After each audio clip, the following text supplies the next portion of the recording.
देवाय तस्मै नमः। 8वें अध्याय में अक्षर ब्रह्म योग का वर्णन है। अव्यक्तो अक्षर इत्युक्तः समाहु परमां गतिं यं प्राप्त निवर्तन्ते तद्धाम परमं मम। भगवान कहते हैं जो जिसको अविनाशी कहते हैं, उस अविनाशी परमात्मा तक जो पहुंच जाता है अपने सत्कर्म से, उसको परम गति प्राप्त हो जाती है। और उस परम गति को प्राप्त करके जीवात्मा फिर आना जाना उसका समाप्त हो जाता है। भगवान ने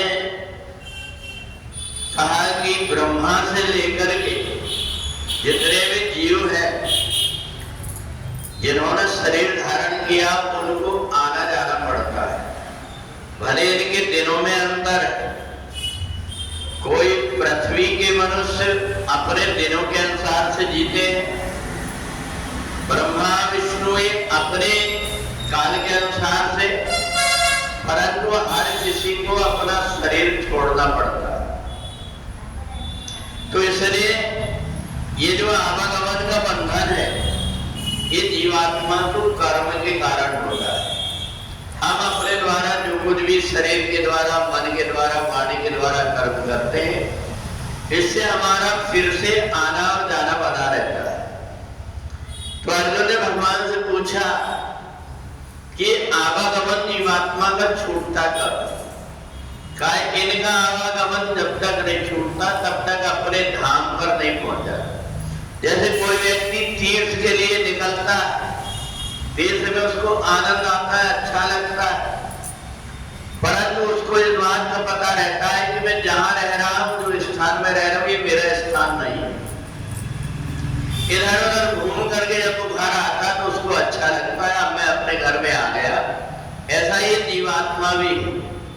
ये जीवात्मा भले स्वर्ग लोक चले जाए, पर क्षीणे पुण्य मर्तलोकम विसंति।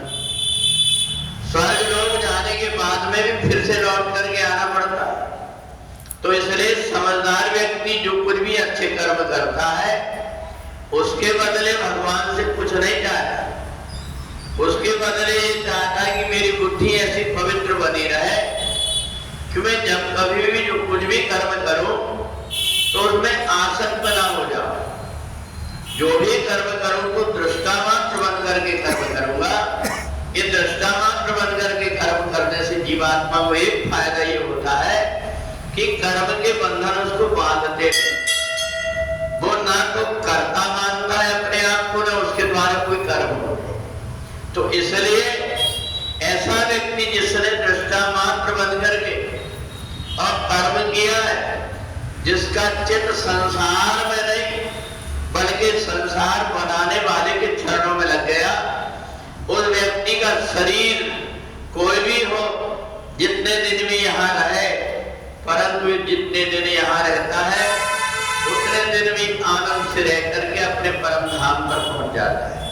वो व्यक्ति जो मोह और माया में अटक करके रह जाता है, संसार में आकर के आसक्त हो गया, चाहे घर में, चाहे परिवार में, चाहे धन और संपत्ति में, उसकी और दुर्दशा होती है। ऐसा व्यक्ति जब शरीर छोड़ता है तो उन सारी चीजों की याद आती है और बाद में वो उन्हीं शरीर को प्राप्त करके भटकते रहता है, परेशान रहता है। तो इसलिए केवल एक ही उपाय है, बाहरी मथे ग्रत होए वरु सिकता देवर तेल, बिन हरि भजन भव तरह यह सिद्धांत पेल।